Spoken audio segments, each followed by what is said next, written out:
കൊല്ലത്ത് ശക്തമായ മഴയിൽ രണ്ടിടങ്ങളിൽ വള്ളം മറിഞ്ഞ 8 പേരെ കാണാതായി. നീണ്ടകരയിലും തങ്കശ്ശേരിയിലുമാണ് വള്ളം മറിഞ്ഞത്. ഇന്നലെ വള്ളം മുങ്ങി ഒരാൾ മരിക്കുകയും 2 പേരെ കാണാതാവുകയും ചെയ്തിരുന്നു. രാജ്കുമാർ വിവരങ്ങളുമായി ചേരുന്നുണ്ട്. രാജ്കുമാർ, മഴ കനക്കുന്ന സാഹചര്യത്തിൽ കൂടുതൽ അപകടങ്ങളും വർദ്ധിക്കുകയാണ്.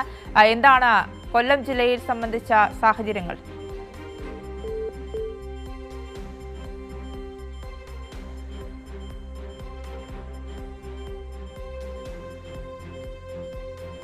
ശരി, എന്തായാലും കൊല്ലത്തും ശക്തമായ മഴ തുടരുകയാണ്. വിവിധയിടങ്ങളിൽ വെള്ളം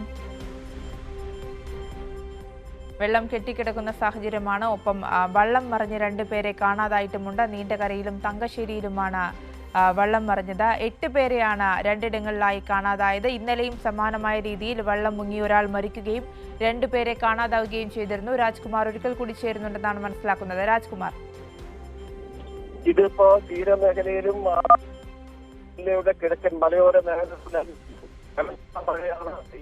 പ്രക്ഷുബ്ധമായിരുന്നു. ഇന്നലെയും ഇന്നുമായി എല്ലാം അറസ്റ്റുകളും ഉണ്ടായിരുന്നു. മത്സ്യബന്ധനത്തിന് പോകരുതെന്ന് ആ വിലക്ക് ലംഘിച്ച് മത്സ്യബന്ധനത്തിന് പോയ പരമ്പരാഗത വള്ളങ്ങളാണ് ഇപ്പോൾ ഇന്ന് പുലർച്ചെയും മറ്റും അപകടത്തിൽപ്പെട്ടത്. അതിൽ ഇതുവരെ 8 പേരെ കാണാതായിട്ടുണ്ട്. എന്നാൽ അതേസമയം 3 പേർ നീന്തി കരയിൽ എത്തിയതായി ഒരു സൂചന ലഭിക്കുന്നുവെങ്കിൽ ഇക്കാര്യം ഔദ്യോഗികമായി സ്ഥിരീകരിച്ചിട്ടില്ല. ഇന്നലെയും മെലിഞ്ഞാന്നുമായും ഈ 2 പേർ മരിക്കുകയും ചെയ്തു. 2 പേരുടെ മൃതശരീരങ്ങൾ ലഭിച്ചു. ഇന്ന് ഒരാളുടെ മൃതശരീരം കൂടി അല്പം മുമ്പ് ലഭിച്ചിട്ടുണ്ട്. അതുപോലെ മരണം ഇപ്പോൾ 3 ആയിരിക്കുകയാണ്. അത് കടൽ ദുരന്തമാണെങ്കിൽ അതേസമയം തന്നെ കൊല്ലം ജില്ലയുടെ കിഴക്കൻ മേഖലയിൽ കല്ലടയാർ, അതുപോലെ തന്നെ കുളത്തുപുഴയാർ എന്ന വനമേഖലയിൽപ്പെട്ട ഈ പുഴകളും തോടുകളും എല്ലാം ഇപ്പോൾ ജലനിരപ്പ് ക്രമാതീതമായി ഉയരുന്നു. ഇന്ന് രാവിലെ ഉണ്ടായിരുന്ന ജലനിരപ്പിനേക്കാളും അതിശക്തമായ നീരൊഴുക്ക് അതിൽ കൂടിയിട്ടുണ്ട്.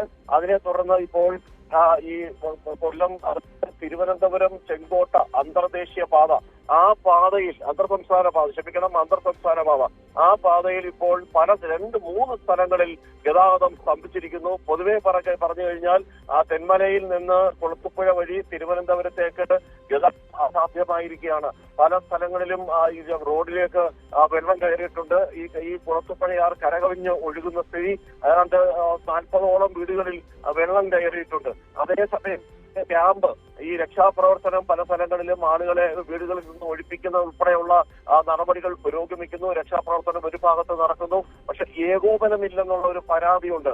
MLA മറ്റും ണ്ട്. പക്ഷേ റവന്യൂ വകുപ്പിന്റെ നേതൃത്വത്തിലുള്ള കൃത്യമായ ഏകോപനമില്ല എന്നൊരു പരാതി ഉയരുന്നുണ്ട്. അടിയന്തരമായി അത് പരിഹരിക്കാൻ ജില്ലാ കളക്ടർ ഇടപെടണമെന്നാണ് MLA അജയ് പ്രസാദ് ആവശ്യം ഉന്നയിച്ചിരിക്കുന്നത്.